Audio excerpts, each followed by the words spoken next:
Hello అండి, నమస్తే. అందరు బాగున్నారా? కథాకమనీయం ఛానల్కి స్వాగతం. నేను మీ శైలజ. మనం ఎద్దనపూడి సులోచనారాణి గారు రచించిన ప్రియసఖి నవల చదువుకుంటున్నాం కదా. 6వ భాగంలో ఏం జరిగిందో చూద్దాం. హేమంత్, సుచరిత హోటల్ బ్లూ స్టార్లో రాత్రి 8:30కి ఒకరి ఎదురుగా ఒకరు కూర్చొని ఉన్నారు. హేమంత్ చేతులు టేబుల్ మీద ఆనించి ఉన్నాయి. సుచరిత 2 చేతులు బొగ్గలకు ఆనించుకుని అతను చెప్తున్నది వింటోంది. రవితో పరిచయం పెరిగే కొద్దీ అతనంటే నాకు నమ్మకం, ఇష్టం ఏర్పడ్డాయి. ఈ బిజినెస్ మా ఇద్దరిని దగ్గరకు తెచ్చింది. రవిని నిన్ను చూసిన తర్వాత నాకు నా జీవితాన్ని మీ ఇద్దరితో కలిసి మరింత దగ్గరగా నడవాలని ఎంతగానో అనిపిస్తున్నది. మమ్మీ నా పెళ్లి కోసం ప్రాణాలు తీస్తోంది. మీ అత్తయ్య అనకముందే నా మనసులో ఈ ఊహ కదిలింది. నేను ఎలా చెప్పడమా అని సందేహించాను. రవి తననేమైనా అనుకుంటాడేమో అనిపించింది. చివరికి సాహసించి ఒక స్నేహితుడితో మనసు విప్పి చెప్పినట్లుగా చెప్పేశాను. కానీ మీ అమ్మ వాళ్ళు సుచరిత సందేహంగా ఆగింది. అతని దగ్గర అతని వాళ్ళని విమర్శించడం మర్యాద కాదు అనిపించింది. అతను వెంటనే అన్నాడు, నాకు తెలుసు ఆ రోజు నువ్వెలా ఫీల్ అయ్యావో. నాకంటే ఎవ్వరూ అర్థం చేసుకోలేరేమో. నా కుటుంబ స్థితి అది. నేను నిన్ను ప్రత్యేకంగా భార్యగా కోరుకోవటానికి అది కూడా ఓ కారణం అని నిర్మోహమాటంగా ఒప్పుకుంటున్నాను. అమ్మ, చెల్లెలికి ఇంటి విషయాలు పట్టవు. నాకు మా ఫ్యామిలీ ప్రాబ్లమ్స్ అనేకం. దావాలు, ఇన్కమ్ ట్యాక్స్ చెక్కులు, అప్పులు, వీటితో తలమునకలవుతుంటాను. ఇంట్లో అడుగు పెట్టేసరికి ఏదో ఒక సమస్య. ఏ వంట మనిషో ఏదో ఎత్తుకుని పారిపోయాడనో, ఇంటికి బంధువులు వచ్చారనో, అక్కయ్య బావ వస్తే మర్యాదలు జరక్క అలిగి వెళ్ళిపోయారనో, ఏదో ఒకటి. ఏ సమస్య ఎటు నుంచి ఎప్పుడు ఊడిపడుతుందో తెలియదు. దాన్ని చక్కదిద్దుకోవాలి. అవన్నీ బాధ్యతగా పంచుకునే వాళ్ళు నాకు కావాలి. అన్నీ నేను సక్రమంగా నిర్వర్తించగలనని ఏంటి నమ్మకం? కొంతమందిని చూస్తే కొన్ని విషయాలు అర్థమవుతాయి. ముఖ్యంగా నేను కోరుకునేది అలాంటి ఇబ్బందుల్లో నన్ను సేదతీర్చినా చాలు. శుచి, అది నాకు దొరుకుతుందని గాఢమైన నమ్మకం. అతను శుచి అని పిలవటం ఇదే ప్రథమం. ఇదంతా నా మనసు విప్పి చెబుతున్నాను. ఆ తర్వాత పూర్తిగా ఇది జరుగుతుందా లేదా అనేది నీ ఇష్టం మీద ఆధారపడి ఉంటుంది. మీ అమ్మకి, చెల్లికి నేను నచ్చపోతే నచ్చ చెప్పుకునే బాధ్యత నాది. ఆ తర్వాత వాళ్ళు నన్ను సరిగ్గా చూడకపోతే, గొడవలు వస్తే నేను నీతో వేరుగా వచ్చేస్తాను. ఇప్పుడు కూడా ప్రతిభ పెళ్ళి అయ్యే వరకే ఈ కలిసి ఉండటం. తర్వాత వేరుగా ఉంటానని మమ్మీకి చెప్పాను. ఆమెకి ఇష్టమైతే మన దగ్గరే ఉంటుంది. దానికి నాకేం అభ్యంతరం లేదు. ఆవిడ మన దగ్గర ఉండడం, ఆవిడ కోడలుగా ఇష్టంతో నీ దగ్గరకు వచ్చి ఉంటే నాకేం అభ్యంతరం లేదు. అసలు మా ఇంట్లో తగాదాలన్నిటికీ మా అక్కే కారణం. వచ్చినప్పుడల్లా ఏదో ఒక అగ్ని ముట్టించి వెళుతూ ఉంటుంది. నువ్వు మమ్మీని మార్చగలవని నా నమ్మకం. మనుషుల్ని మార్చాలనే సరదాలు, కోరికలు నాకేం లేవు. సుచరిత ఖచ్చితంగా చెప్పేసింది. ఓకే, నిన్ను గౌరవంగా, ఇష్టంగా చూసేవాళ్లే నీకు దగ్గరగా ఉంటారు. సరేనా? ఆ జాగ్రత్త నేను తీసుకుంటాను.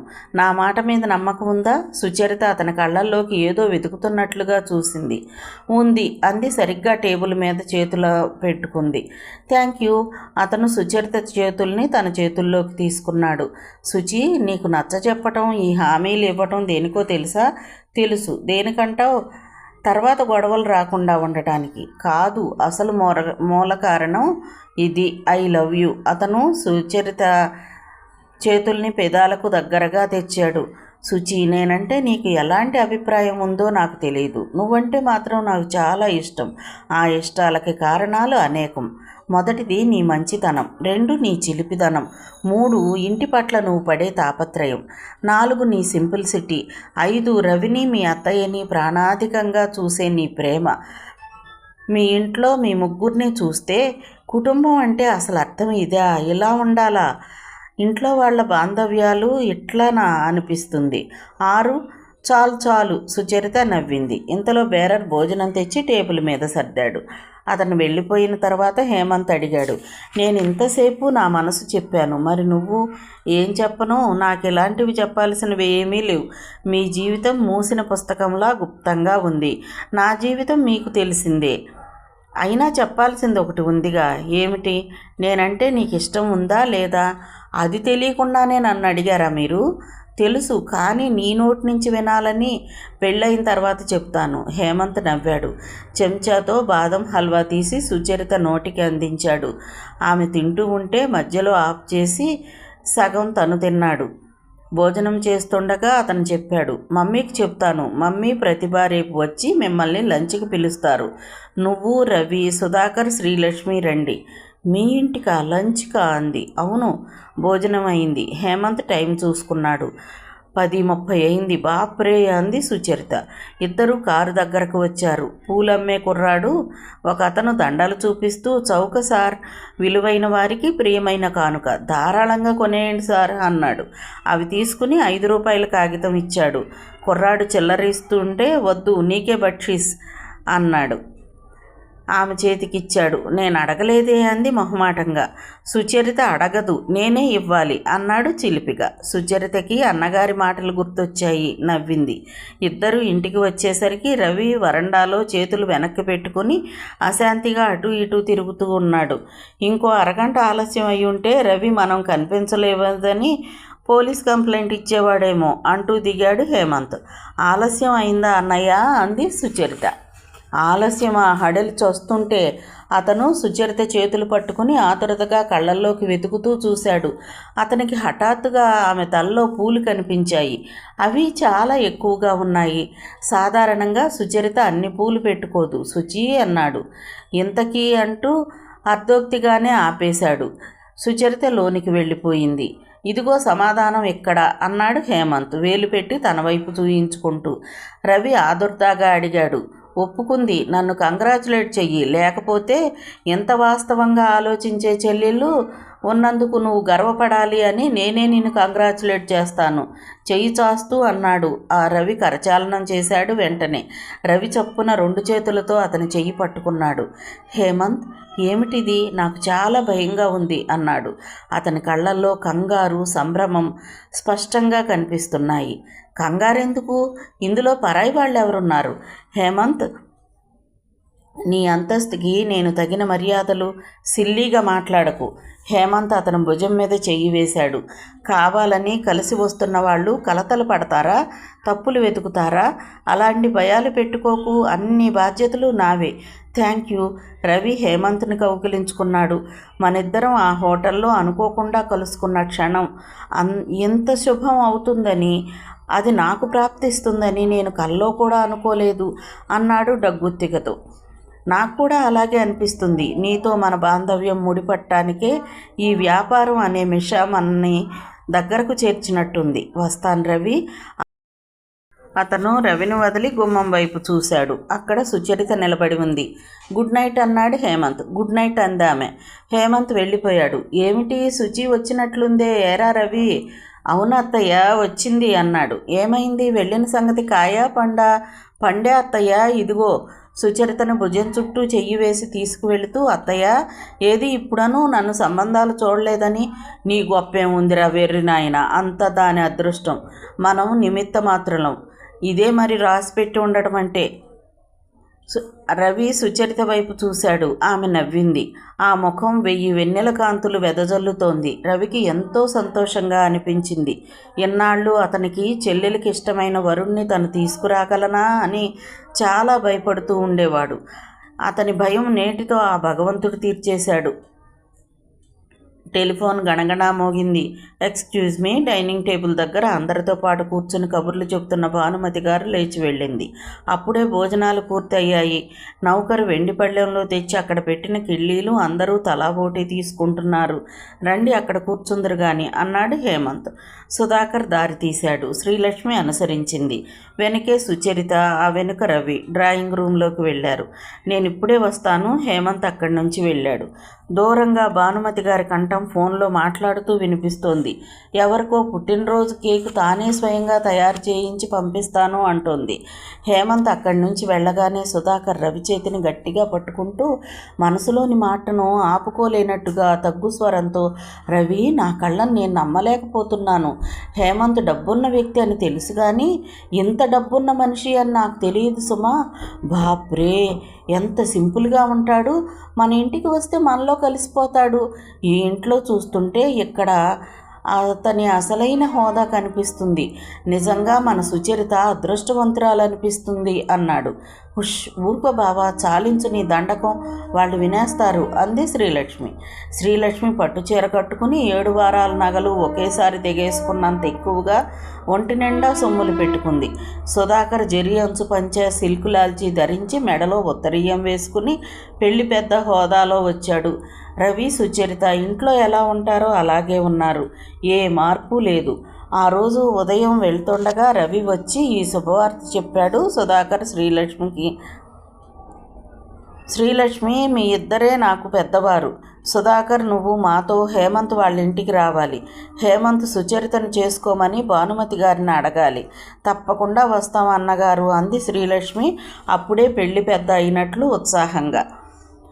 నాకేం మాట్లాడటం వస్తుంది రవి, నలుగురిని చూస్తేనే నాకు మాటలు తడబడతాయి. మా మామయ్యని పిలుచుకు వెళదామా అన్నాడు. వద్దు, హేమంత్ చెప్పిన మాట ఇది, అతను అడిగినట్టే చేద్దాం అన్నాడు రవి. మరి కట్నాలు కానుకలు మాట్లాడుకున్నారా అంది శ్రీలక్ష్మి. అవేం లేవు, వాళ్ళ ఇంటికి మనం భోజనానికి వెళ్ళటం. సుధాకర్ నా మాటగా మధ్యవర్తిగా హేమంత్ తల్లి భానుమతి గారిని అడగటం అంతే. ఇదేమిటి అన్నగారు, ఆడపిల్లవారింటికి మగపెళ్లివారు వస్తారు, అసలు ఈ భోజనాలేమిటి, కతికితే అతకదు అంటారు కదా. నువ్వు నోర్మై అన్నాడు సుధాకర్. రవి వాళ్ళకి చెప్పి వచ్చేశాడు. 10 గంటలకు ఇంటి ముందు కారు ఆగింది. హేమంత్ వచ్చాడు. వెంట తల్లి చెల్లెలు ఉన్నారు. రవి ఎదురుగా వెళ్ళి నమస్కారం చేసి సగౌరవంగా తీసుకువచ్చాడు. వాళ్ళు కూర్చోవడానికి తన ఇంట్లో సరైన కుర్చీయే లేదని, వాళ్ళను కూర్చోమని కుర్చీ జరుపుతున్నప్పుడు కానీ రవికి అర్థం కాలేదు. రవికి చాలా బిడియంగా అనిపించింది. చిచ్చి, సుచరిత పెళ్ళి ఎలా చెయ్యాలి అనుకుంటున్నాడు. నాకు ఈ ఇంటి మీద ధ్యాసే లేకుండా పోయింది అనుకున్నాడు. భానుమతి, ప్రతిభ కూర్చున్నారు. సుచరిత వచ్చింది, నమస్కారం చేసింది. భానుమతి ఆప్యాయంగా చూస్తూ, నిన్న ఆ రోజు షాపులో చూశాను, ఏం చదువుకున్నావమ్మా అని కలుపుకోలుగా అడుగుతుంటే రవికి కాస్త ధైర్యం వచ్చింది. సుచరిత ఆవిడ అడిగిన ప్రశ్నలన్నింటికీ జవాబిచ్చింది. ప్రతిభ ఏం మాట్లాడకుండా సున్నం పెచ్చులు రాలటానికి సిద్ధంగా ఉన్న ఆ ఇంటిని, కుర్చీలని బోసిగా ఏ సామాను లేకుండా చిన్నగా ఉన్న ఆ గదిని చూస్తోంది. ఆ కళ్ళలో అక్కడక్కడ బలవంతంగా కూర్చుంటున్నట్టు అసహనంగా ఉన్నాయి. మా హేము చెప్పాడు, మీ అత్తయ్య ఉన్నారట కదా, ఆవిడే మిమ్మల్ని పెంచారట కదా అని అడిగింది. అవునండి, అత్తయ్య మంచం మీద నుంచి లేవలేదు, 2 ఏళ్ళయింది, పెరాలసిస్ వచ్చింది అన్నాడు రవి. ఇలా రమ్మన్రా నాయన, రాజమ్మగారు కేక పెట్టింది. అత్తయ్యను చూస్తారా ఎంతో నమ్రతగా అడిగాడు. భానుమతి తల తిప్పింది, లేచి లోని గదిలోకి వెళ్ళింది. ప్రతిభ మాత్రం ముందు గదిలోనే కూర్చుంది. రాజమ్మగారు ఆమెను చూడగానే కృతజ్ఞతలు తెలియజేస్తున్నట్లుగా చేతులు జోడించింది. రవి వెనుక ఆసరా ఇచ్చి లేపి కూర్చోపెట్టాడు. మా సుచరిత చాలా అదృష్టవంతురాలు, అందుకే మీలాంటి వాళ్ళకి అది నచ్చటం జరిగింది అంది. ఎవరు చెప్పగలరు, మేమే అదృష్టవంతులం అనుకోవచ్చుగా అంది భానుమతి గారు. ఆ మాటల్లో శ్లేష ఉందో లేదో అర్థం చేసుకునేవారి మనస్తత్వాన్ని బట్టి ఉంటుంది. భానుమతి గారు తను వచ్చిన పనికి ఇంకా జాప్యం చేయలేదు. రవి వైపు తిరిగి, మీరు, మీ చెల్లెలు, మీ ఫ్రెండ్, అతని భార్య మా ఇంటికి ఈ పూట లంచ్కి రండి అని చెప్పేసింది.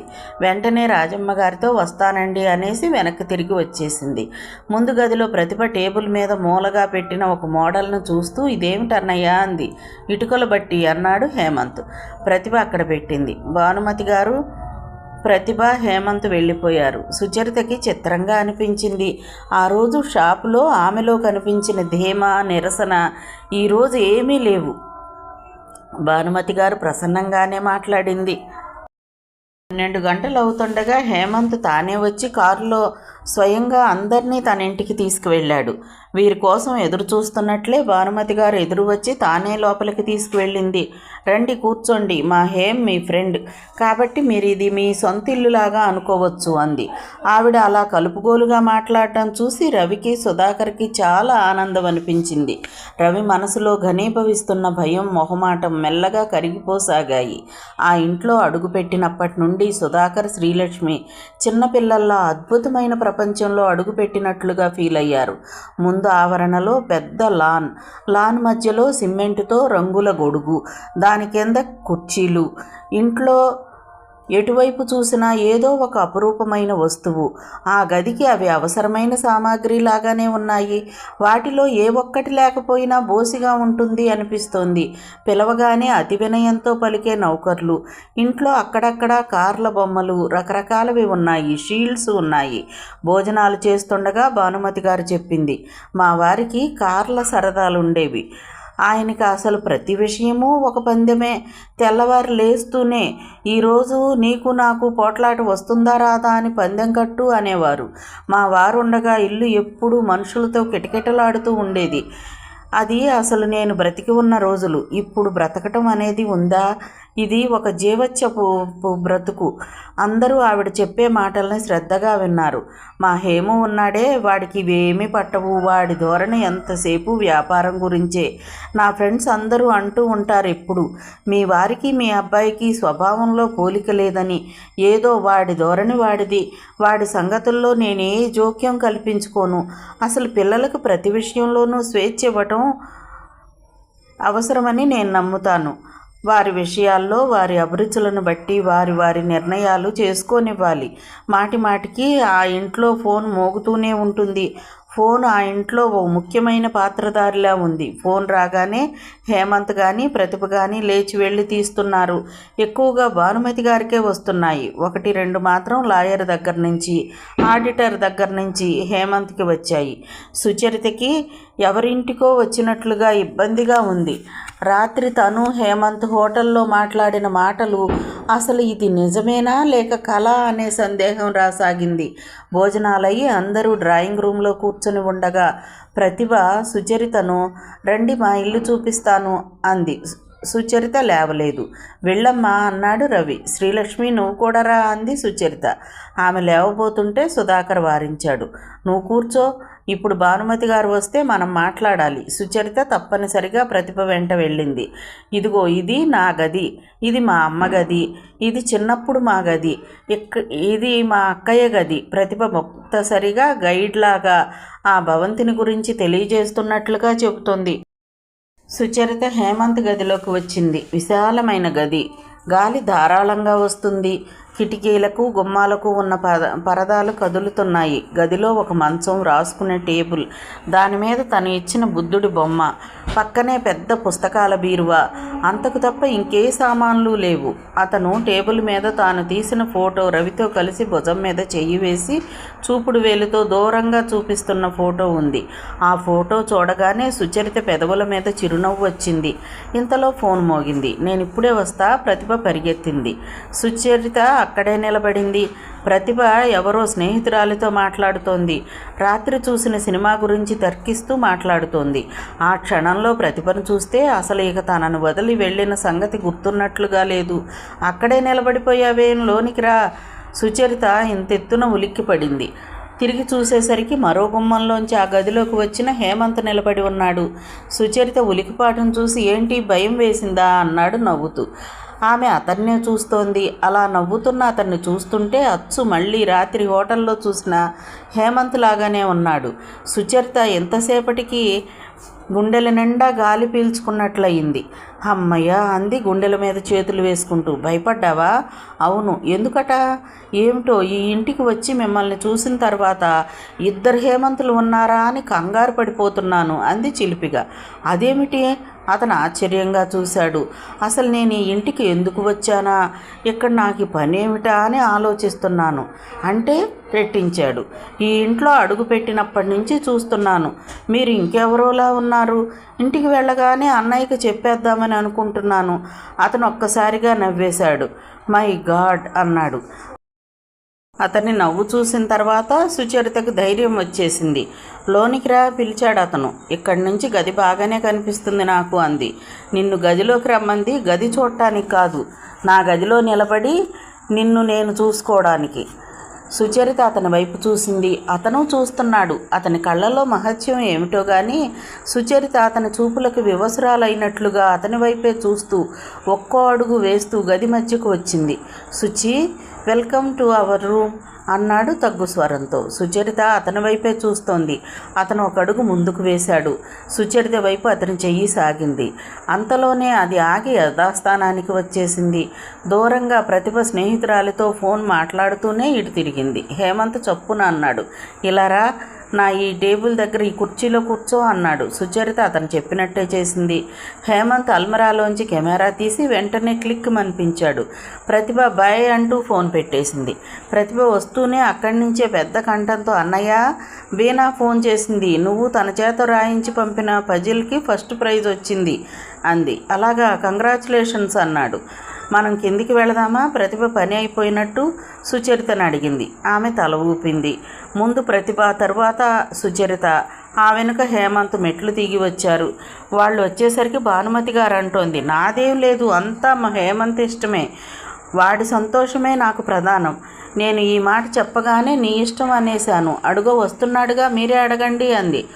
హేమంత్, సుచరిత కూర్చున్నారు. ప్రతిభ తల్లి కుర్చీ వెనక నిలబడింది. భానుమతి గారు అంటోంది, నాకున్నది ఒక్కగానొక్క కొడుకు. మా వాడి ఇష్టానికి ఈ ఇంట్లో ఎవ్వరూ అడ్డు చెప్పరు. కాకపోతే ఈ ఇంటికి కోడలుగా వచ్చే అమ్మాయి కాస్త బాధ్యతతో మమ్మల్ని, మా ఇంటిని చూసుకుంటే చాలు, అదే మాకు ఆనందం అంది. అలాంటి లోపం ఏమీ ఉండదండి, హామీ ఇచ్చాడు సుధాకర్. ఏమిటో ఈ పెళ్ళిళ్ళ గురించి ఎన్నెన్నో అనుకుంటాం, ఎవరికి ఎక్కడ రాసి పెట్టి ఉంటుందో అక్కడ జరుగుతుంది అంతే అంది ఆవిడ వేదాంత ధోరణిలో. అంతేలేండి అన్నాడు సుధాకర్ వంత పాడుతూ. మిగతా విషయాలు అంది శ్రీలక్ష్మి మాట అందిస్తూ. అవును, ఈ ఇచ్చిపుచ్చుకునేవి నిర్మోహమాటంగా మాట్లాడుకోవడం మంచిది అన్నాడు సుధాకర్. ఆవిడ కళ్ళల్లో క్షణకాలం ఏవగింపు లాంటిది కనిపించింది. ఇచ్చిపుచ్చుకోవటాలా, మీరు మాకేం ఇవ్వగలరు అనే నిరసన కనిపించింది. అంతలోనే తమాయించుకుంది నవ్వుతూ, అవన్నీ మనకు సంబంధం లేదు, వాళ్ళిద్దరూ స్నేహితులేగా, ఏమైనా వాళ్ళిష్టం, ఏం పుచ్చుకున్నా నాకేం సంబంధం లేదు. మా ఆడపిల్లలాంటికి అలాంటి ఆశలే లేవు. నేను వాళ్ళని అలా పెంచి పెద్ద చేశాను. మేము డబ్బు ఆశతో మీ స్నేహితుడి చెల్లెల్ని చేసుకుంటున్నామని అనుకోవద్దు. అబ్బెబ్బే, అదేం కాదు, సుధాకర్ త్వరగా జవాబిచ్చాడు. మమ్మీ, నాకు పని ఉంది, షీలా దగ్గరకు వెళ్ళాలి గారంగా అంది ప్రతిభ. వెళ్ళమ్మా, నాకు పని ఉంది, నేను మిసెస్ పూర్ణిమకి వస్తానని చెప్పాను అంది భానుమతి. ఇక మేము వెళతామండి అన్నాడా రవి. తల ఊపిందామె. వెంకమ్మ పిలిచింది. ఆవిడ పిలుపు ఎక్కడ వినిపిస్తుందోనని వేచి చూస్తున్నట్లుగా వెంకమ్మ వెంటనే వస్తున్నా అమ్మా అని పలికింది. మరో నిమిషంలో వచ్చేసింది. అవి ఇక్కడికి తీసుకురా అంటూ పురమాయించింది. వెంకమ్మకు అర్థమైనట్లే తల ఊపి వెళ్ళిపోయింది. 2 నిమిషాల్లో వెండి పళ్ళెంలో చీర, జాకెట్ గుడ్డ, పూలు, పళ్ళు తెచ్చిచ్చింది. భానుమతి సుచరితకి చీర పెట్టి ఇస్తూ, మా హేమంత్ నాకు ముందుగా చెప్పలేదు, చెప్పి ఉంటే నేను చాలా ఘనంగా నా ఫ్రెండ్స్ని అందరినీ పిలిచి ఈ వేడుక చేసేదాన్ని అంది కిటికీ వంక క్రీగంట కోపంగా చూస్తూ. ఆవిడ కళ్ళల్లో కోపం. ఆ వేడుక జరిపించలేకపోయాననా, లేక హేమంత్ ముందుగా చెప్పలేదనా అనుకున్నాడు సుధాకర్. ఆవిడ ఆ చీర, పూలు, పళ్ళు ఇవ్వటం యాంత్రికంగా తనకి పురమాయించిన పని చేసినట్లుగా ఉందే కానీ ఆప్యాయంగా లేదు.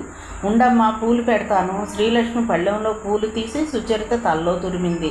వెళ్తామండి అందరూ ఒక్కొక్కరే ఆవిడకు వరుసగా చెప్పారు. ఆవిడ తల ఊపింది. హేమంత్ కారులో కూర్చున్నాడు. ప్రతిభ, వస్తావా? మీ ఫ్రెండ్ దగ్గర దింపుతాను అన్నాడు. నే రానన్నయ్య, వేరే వెళ్తాను మర్యాదగా తిరస్కరించింది. కారు వెళుతుంటే భానుమతి వెనక నిలబడి చూస్తున్నది. ఆవిడ చూపుల్లో ఇప్పుడు తెచ్చిపెట్టుకున్న మర్యాద లేదు. ఆ చూపులు తన ఇంటికి వచ్చి తన విలువైన వస్తువుల్ని కాజేసి తీసుకువెళుతున్న దొంగలను చూసినట్లుగా నిస్సహాయంగా, నిరసనగా, ఆగ్రహంగా ఉన్నాయి. హేమంత్ రవి వాళ్ళని ఇంటి దగ్గర దింపేశాడు. అతను ఇంట్లోకి రాలేదు. కారు రివర్స్ తీసుకుంటూ, రవి, నేను అర్జెంటుగా లాయర్ దగ్గరకు వెళ్ళాలి, మళ్ళీ కనిపిస్తానంటూ సుధాకర్ను చూసి, మీ పెళ్లి పెద్ద వేషం బాగానే ఉంది అంటూ నవ్వాడు. వస్తాను సుచరిత వైపు చూసి కళ్ళతోనే వీడ్కోలు తీసుకొని వెళ్ళిపోయాడు. అందరూ ఇంట్లోకి వచ్చారు. ఏమన్నారు రాజమ్మ గారు ఆదుర్దాగా అడిగింది. అందరూ వచ్చి ఆవిడ మంచం చుట్టూ కూర్చున్నారు. ఏమిటో అత్తయ్య గారు, ఎవరింటికో భోజనానికి వెళ్ళి వచ్చినట్టుంది కానీ నాకు పెళ్లి మాటల కోసం వెళ్ళొచ్చినట్లుగా లేదు అంది శ్రీలక్ష్మి. నా బాధ్యత నేను సరిగ్గా నెరవేర్చాను అత్తయ్య, ఒక్క మాట కూడా ఎక్కువ మాట్లాడలేదు అన్నాడు సుధాకర్. ఒక్కళ్ళైనా పెద్దవాళ్ళని తీసుకువెళ్ళకపోతిరి, పిల్లమోక మీకేం తెలుస్తుంది, ఏం అవాకులు చవాకులు వాగుతారో అని హడలి చస్తున్నాను అంది ఆవిడ. భోజనం బ్రహ్మాండంగా ఉంది అత్తయ్య గారు. తినలేనన్ని స్వీట్లు, ఎన్ని రకాలో. ఏమిటో ఆడపిల్లవాళ్ళం, మనం పిలిచి వాళ్ళకి పెట్టాల్సింది పోయి మనమే వెళ్ళి సుష్టుగా తినొచ్చాం అత్తయ్య గారు. ఇల్లు ఎంత పెద్ద భవంతి అనుకున్నారు. హేమంత్కి గర్వం అస్సలు లేదు. కానీ వాళ్ళ అమ్మ చెల్లెలు ఉన్నారు చూశారు, వాళ్ళకి కాస్త గర్వం ఉంది. చినోర్మి అన్నాడు సుధాకర్. చీర పెట్టారు చూడండి, పింక్ కలర్ బెనారస్ చీర. ఎవరి సెలక్షనో కానీ బార్డర్ జరీ ఎంత బాగుందో, ముద్దొస్తుంది అంది. సుచరితకి నచ్చిందా? రాజమ్మ గారు అడిగింది. సుచరితక ఏమో అడుగుతాను, శుచి ఏది? శ్రీలక్ష్మి చుట్టూ చూసింది. ఎక్కడా కూడా సుచరిత లేదు. సరే, ఇంతకీ తాంబూలాలు ఇచ్చి పుచ్చుకోవడానికి ఎప్పుడు వస్తామన్నారు? రాజమ్మ గారు అడిగింది. తాంబూలాలా?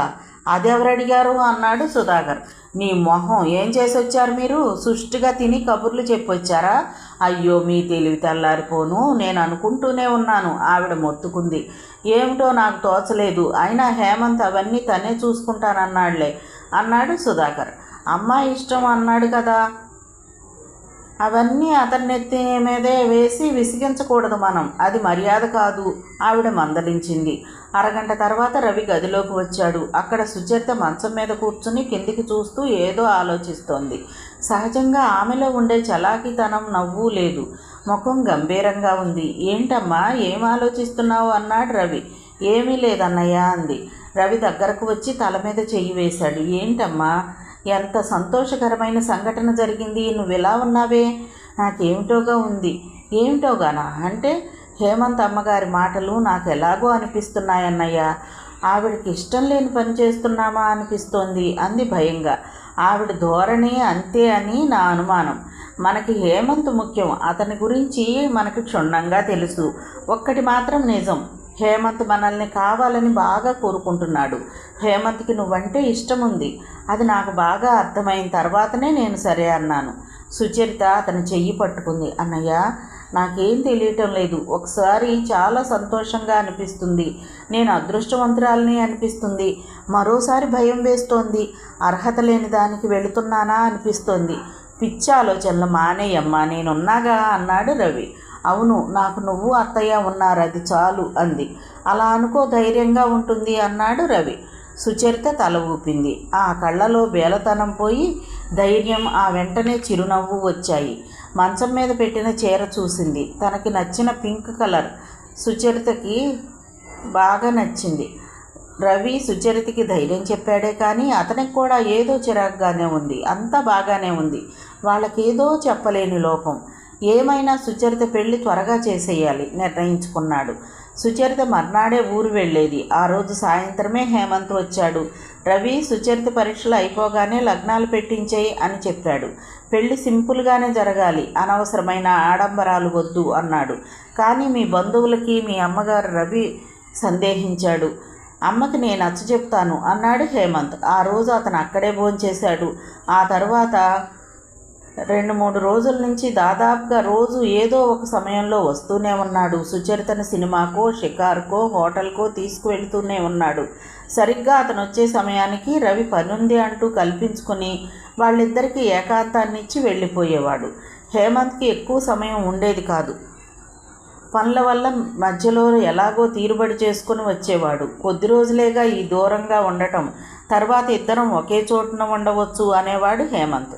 నాకు దూరంగా ఉన్నట్టుగా అనిపించడం లేదు సుచరిత అనేది. దగ్గరగానే ఉన్నట్టుగా అనిపిస్తోంది అంది. నువ్వు అదృష్టవంతురాలివి. ఒక్కోసారి దృక్పథం ఒక్కో రకంగా ఉంటుందేమో. నాకైతే దూరంగా ఉన్నప్పుడు నీ దగ్గరకు వచ్చే క్షణం కోసం ఎదురు చూస్తూ ఆనందంగా అనిపిస్తుంది. ఇక్కడికి వస్తే అయ్యో వెళ్ళాలే అనే దిగులు అనిపిస్తుంది. ఆ రోజు హేమంత్కి చాలా పని ఉంది, సాయంత్రం కానీ రాలేను అన్నాడు. అయితే నేను భోజనం ఏకంగా సాయంత్రమే చేస్తాను అంది సుచరిత. అలాంటి పిచ్చి పనులు చేయొద్దు అని మందలించాడు. మధ్యాహ్నం అవుతుంది. సుచరిత పెట్టెలో బట్టలు సర్దుకుంటూ ఉంది. రేపు హడావుడి. ఈరోజే అన్నీ సర్దుకోవాలి. రేపు హేమంత్ బయట హోటల్కి లంచ్కి తీసుకువెళ్తానన్నాడు. పెట్టెలో చీరలు సర్దుతుంటే పింక్ కలర్ బెనారస్ చీర కనిపించింది. సుచరిత దాన్ని చేతుల్లోకి తీసుకుంది. ముఖానికి దాన్ని ఆనించుకుని కళ్ళు మూసుకుంది. హేమంత్ స్పర్శ దానికి ఉన్నట్లే అనిపిస్తోంది. ఇంతలో మూలిగిన ధ్వని వినిపించింది. అత్తయ్య, పిలిచావా అంది. ఇలారా నీరసంగా వినిపించింది. సుచరిత చీర భద్రంగా పెట్టెలో పెట్టి లేచి వచ్చింది. ఏమిటత్తయ్య ఏమైంది? గుమ్మంలో అడుగు పెడుతూనే కంగారుగా అంది. మంచం మీద ఆమె రొప్పుతోంది. నాకేమిటో కంగారుగా అనిపిస్తోందమ్మా. రవిని పిలిపించు అంది. భయపడకత్తయ్య, అన్నయ్య సైట్ దగ్గర ఉన్నాడు, సాయంత్రం వస్తాడు. సాయంత్రమా? నా వల్ల కాదు, పిలిపించు వాడిని, త్వరగా పిలిపించు. ఆవిడ ఆయాసపడుతూనే అంది. ఆవిడని కంగారు పడొద్దని అంది, కానీ సుచరితకి ఆవిడ పరిస్థితి చూస్తే చాలా కంగారు వచ్చేసింది. అదేమిటి ముఖం అలా ఉంది, ఎవరోలా? సుచరిత వాకిట్లోకి పరిగెత్తింది. పిన్నిగారు అంటూ పక్కింటి ఆమెను పిలిచి, అత్తయ్యకి ఒంట్లో బాలేదు, కాస్త మా ఇంట్లో ఉంటారా అంది. ఆవిడ తల ఊపింది. ఆవిడ రాగానే సుచరిత వీధిలోకి పరిగెత్తింది. మనసంతా కంగారు. ఇప్పుడేం చేయాలి? డాక్టర్ గారి దగ్గరకు పరిగెత్తింది. ఆయన లేడు, ఎక్కడికి వెళ్ళాడో తెలియదు అని కుర్రాడు చెప్పాడు. సుచరిత క్లినిక్ నుంచి బయటకు పరిగెత్తుకు వచ్చింది. ఎదురుగా ఉన్న షాపులోకి పరిగెత్తి హేమంత్కు ఫోన్ చేసింది. అవతల భానుమతి గారే తీసింది. నేను సుచరితను మాట్లాడుతున్నానండి. ఏమిటి? ఆవిడ అడిగింది. హేమ ఉన్నారా? లేడు ఇంట్లో. ఎందుకు? అత్తయ్యకి ఒంట్లో బాగోలేదండి. అలాగా? అయితే హేమంత్ ఏం చేస్తాడు? డాక్టర్ దగ్గరకు తీసుకెళ్ళు. ఇంతలో అక్కడికి హేమంత్ వచ్చినట్లున్నాడు. డాక్టర్ ఏమిటి మమ్మీ అన్నాడు. నా ఫ్రెండ్లే అంది. ఆవిడ ఫోన్ పెట్టేసింది. మళ్ళీ ఫోన్ మోగింది. ఈసారి అతనే తీశాడు. అతను స్టన్ అయిపోయాడు. సుచి అడిగాడు. ఎందుకంటే సుచరిత తాను స్వయంగా తన ఇంటికి ఫోన్ చేయటం ఇదే ప్రథమం. నువ్వు లేవని అన్నారే. అత్తయ్యకి అస్సలు ఒంట్లో బాగోలేదు. అన్నయ్య సైట్ దగ్గర ఉన్నాడు. నేను ఇప్పుడే వస్తున్నా, కంగారు పడుకు. అతను ఫోన్ పెట్టేశాడు. 10 నిమిషాల్లో అతను కారులో రానే వచ్చేశాడు. పొద్దుట కూడా బాగానే ఉంది. అతనికి ఎదురు వస్తూ అంది. హేమంత్ ఇంటి లోపలికి వచ్చాడు. అప్పటికే రాజమ్మ గారు అపస్మారక స్థితిలో ఉంది. మాట పోయింది. డాక్టర్ దగ్గరకు తీసుకువెళ్ళటం మంచిది అంది పిన్ని గారు. హేమంత్ కారులో సుచరితని ఆవిడని వెనక సీట్లో పట్టుకోమని డాక్టర్ దగ్గరకు తీసుకువచ్చాడు. కారులో నుంచి క్లినిక్లోకి తీసుకువెళ్తుంటే హేమంత్కి అర్థమైపోయింది ఆవిడ ప్రాణం పోయిందని. కర్మకాండలు ముగిసిపోయాయి. ఇల్లంతా బోసిగా నిశ్శబ్దంగా ఉంది. సుధాకర్ అన్నాడు. అత్తయ్య పోయి అప్పుడే 2 వారాలు అయిపోయిందంటే ఇంకా నేను నమ్మలేకపోతున్నాను. ఇంకా ఏ మూల నుంచో ఆవిడ కేకలు పెడుతున్నట్లే ఉంది నాకు. అక్కడ కూర్చుని ఉన్న సుచరిత ఒక్కసారిగా ఏడ్చేసింది. ఊరుకోమ్మ ఊరుకో అంటూ రవి భుజం తట్టాడు. నాకేమిటో భయం వేస్తోంది అన్నయ్య అంది. రవి చెల్లెల్ని దగ్గరకు తీసుకొని సముదాయించాడు. చిన్నప్పుడు తల్లిదండ్రులు ఎప్పుడు పోయారో తెలియదు. ఆవిడ కన్న తల్లిలా పెంచింది. సుస్తీలు చేస్తే చూసింది. చదువుల కోసం పాకులాడింది. తను బతికింది వారి కోసమే అన్నట్లుగా చేసింది. 2 పెళ్ళిళ్ళు చూడాలని ఎంతగానో అనుకుంది, కానీ చూడలేకపోయింది. చీటికి మాటికి ఆవిడ మంచంలో నుంచి లేవలేకపోయినా గొంతు మాత్రం వాళ్ళిద్దరికీ క్షణం ఊపిరాడనిచ్చేది కాదు. అత్తయ్య లేకపోవడం నాకు కాలో చెయ్యో లేనట్లుగా ఉంది అన్నాడు రవి. నన్ను ఎక్కడి నుంచో పిలుస్తున్నట్లుగా ఉంది అంది సుచరిత. ఆ గదిలో ఖాళీ చూస్తే వారి గుండెలు చెరువవుతున్నాయి. పోస్ట్ అంతలోనే కేక వినిపించింది. సుధాకర్ తీసుకుని సుచరితకు కవర్ ఇస్తూ రేవ్ రాసింది అన్నాడు. సుచరిత కళ్ళు తుడుచుకుని కవర్ చింపి చదవసాగింది. సుచి, నువ్వు రాసిన ఉత్తరం అందింది. మీ అత్తయ్య పోయిన దారుణ వార్తకు ఏమని చెప్పాలో అర్థం కావడం లేదు. నేను ఆవిడను చూడలేదు, కానీ నీ మాటల వల్ల చూసినట్లే ఉంది. సుచి, మా అమ్మకి బాగా జ్వరంగా ఉంది. డాక్టర్ టైఫాయిడ్ అంటున్నాడు. అందువల్ల రాలేకపోయాను. లేకపోతే రెక్కలు కట్టుకుని వాలిపోయి ఉండేదాన్ని. నువ్వు త్వరగా వచ్చేయి కాలేజీకి. మీ అన్నయ్యని అడిగానని చెప్పు. ఇట్లు రేణు. సుచరితకి ఆ ఉత్తరం చూస్తుంటే ఇంకా ఏడుపు వచ్చేసింది. రేణుతో ఎప్పుడూ అత్తయ్యన గురించిన కబుర్లే చెప్పేస్తాను. సుచరితని కాలేజీకి పంపేయి అన్నాడు హేమంత్. ఈ పరిస్థితుల్లోనా అన్నాడు రవి సందేహంగా. కాలేజీ అయితే కాలక్షేపంగా ఉంటుంది. ఇక్కడ ఉంటే ఎప్పుడు ఇదే తలుచుకొని కుమిలిపోతుంది అంటూ బలవంతం చేశాడు. సుచరిత ఊరు వెళ్ళేది ఆ రోజునే. రవి తను వస్తానన్నాడు. సైట్ దగ్గర అతను లేకపోతే క్షణం జరగదు. హేమంత్కి ఊపిరాడని పనులు. సుచరిత తను వెళతానంది. రవి అయిష్టంగానే అంగీకరించాడు. రాత్రి 9 గంటలైంది. బస్సులో సుచరిత కూర్చొని ఉంది. ఆ రోజు ఉదయం నుంచి హేమంత్ కనిపించలేదు. ఇంటికి బంధువులు వచ్చారట. అన్నయ్య, హేమంత్ని అడిగానని చెప్పు అంది. రవి అలాగే అన్నట్లుగా తల ఊపాడు. ఆ రోజు అత్తయ్య పోయిన రోజు హేమంత్ చెల్లెలు ప్రతిభకు పెళ్లి చూపులు. హేమంత్ సుచరిత ఫోన్ చేయగానే వచ్చేశాడు. ఆ రోజంతా ఇక్కడే ఉండిపోయాడు. మర్నాడు ఉదయం వెళ్ళాడు. షాపింగ్కు వచ్చినప్పుడు భానుమతి గారు సుధాకర్కి ఎదురై, సుచరిత అత్తయ్య చావు కాదు కానీ మా ప్రతిభకు మంచి సంబంధం తప్పిపోయింది, హేమంత్ వాళ్ళని తీసుకొస్తానని చెప్పాడు. ఆ మాటే మర్చిపోయాడు. హేమంత్ వాళ్ళని తీసుకువస్తాడని నేను ఎదురు చూస్తూ కూర్చున్నాను. ఇంకా రాలేదని ఫోన్ చేస్తే వారికి కోపం వచ్చింది. మీరు కనీసం రాలేమని ఫోన్ అయినా చెయ్యని వారు మర్యాద లేదా మీకు అన్నారు అంటూ తన గోడు వెళ్ళబోసుకుంది. రవికి సుధాకర్ ఈ విషయం సుచరితకి చెప్పాడు. రవి చాలా బాధపడ్డాడు. బస్సు బయలుదేరుతోంది. సుచరిత కళ్ళు హేమంత్ కోసం చూసి చూసి అలసిపోయాయి. ఇక రాడు అనుకుంది. వస్తానన్నయ్య, జాగ్రత్త సుచి, వీలు చూసుకుని నేను వస్తాలే అన్నాడు. సుచరిత అతని చేతులు వదిలింది. ఇంతలో దూరం నుంచి హేమంత్ పెద్ద పెద్ద అంగలతో వడివడిగా నడిచి వస్తున్నాడు. అడుగో అంది సుచరిత ఆనందంగా. అతను దగ్గరకు రానే వచ్చాడు. సారీ సుచి, చెయ్యి అందుకున్నాడు. నేను ఉత్తరం రాస్తాను. అప్పటికే బస్సు కదలటంతో చెయ్యి వదిలి చెయ్యి ఊపాడు. సుచరిత చేతి వేళ్లకు ఏదో తగిలింది. చెయ్యి చూసింది. ఉత్తరం. సుచరిత చెయ్యి ఊపింది. వాళ్ళు క్రమంగా దూరం అయ్యారు. అన్నయ్య, హేమంత్. ఇదివరకు తనకి అత్తయ్య అన్నయ్య ఉన్నారనిపించేది. అత్తయ్య లేదిప్పుడు. అన్నయ్య అతను మాత్రమే ఉన్నారు. మేనత్త గుర్తుకు రాగానే ఆమె కళ్ళల్లో కన్నీళ్లు పొంగాయి. బస్సు కాస్త దూరం వచ్చిన తర్వాత చేతిలో ఉత్తరం మడత విప్పి చదవసాగింది. డియర్ సుచి, ముందుగా రాలేకపోయినందుకు క్షమించు. నువ్వన్నదే నిజం. నువ్వెక్కడో నేను అక్కడే ఉంటాను. కలలు నిండిన నీ కళ్ళలోనే మన కాపురం. ఒక్కొక్కసారి నీకు ఎన్నెన్నో చెప్పాలనిపిస్తుంది. ఇప్పటికే చాలా చెప్పానని అనుకుంటున్నావు కదూ? ఏం చెప్పలేదు. చెప్పాల్సింది ఎంతో ఉంది. మనం భార్యాభర్తలం అయిన తర్వాత నా గుండెలని పానుపుగా పరచి దాని మీద నువ్వు శయనించినప్పుడు నా మనసులో ఉన్న సంగతులు ఎన్నెన్నో నీకు వినిపిస్తాను. కొన్ని మాటలు చెప్పుకోవాలంటే కొన్ని ప్రత్యేక సమయాలు కావాలి. ఆ ప్రత్యేక సమయం మన పెళ్ళి అయిన తర్వాతనే వస్తుందని నా నమ్మకం. సుచి, నా చేతులు నీ మెడలో ఎంత త్వరగా 3 ముళ్ళు వేసి నాదాన్నిగా చేసుకుంటాయో అని తొందరపడుతున్నాను. ఉదయం లేవగానే మాకు శుచియే ప్రథమంగా కనిపించాలి అని కళ్ళు హఠం చేస్తున్నాయి. గొంతు శుచి కలిపిన కాఫీయే కావాలి అంటోంది. మనసు నిమిష నిమిషం నీ గురించిన నిత్య నూతన జ్ఞాపకాలతో మునిగిపోవాలని తహతహలాడుతోంది. చూసావా, నా శరీరం మనసు రెండూ నీ సొంతమట. అందుకే నీ సొత్తు నా దగ్గరే ఉండాలి అని మంకుపట్టు పడుతున్నాయి. శుచి, నువ్వంటే నాకు ఇష్టం అని ఏ విధంగా తెలియచేయను? ఈ ప్రపంచంలో ఇంతవరకు ఎవ్వరూ వాడని పదాలు కావాలి. ఒకసారి వాడిన పదప్రయోగం ఉపయోగించాలి అంటే అత్యంత అపురూపమైన నా భావన మలినమవుతుందేమో అనిపిస్తోంది. అందుకే నీకు నేనేమీ చెప్పను. నా తలని నీ గుండెల కానించి కళ్ళు మూసుకుంటాను. నా మనసులో పొంగులెత్తే ప్రవహించే ఈ భావ జలపాత సందడికి ఏదో అది నీ మనసుకే వినిపిస్తోంది. సాన్నిహిత్యమే మనిద్దరికీ అనిర్వచనీయమైన అనుభవం అవుతుందని నా నమ్మకం.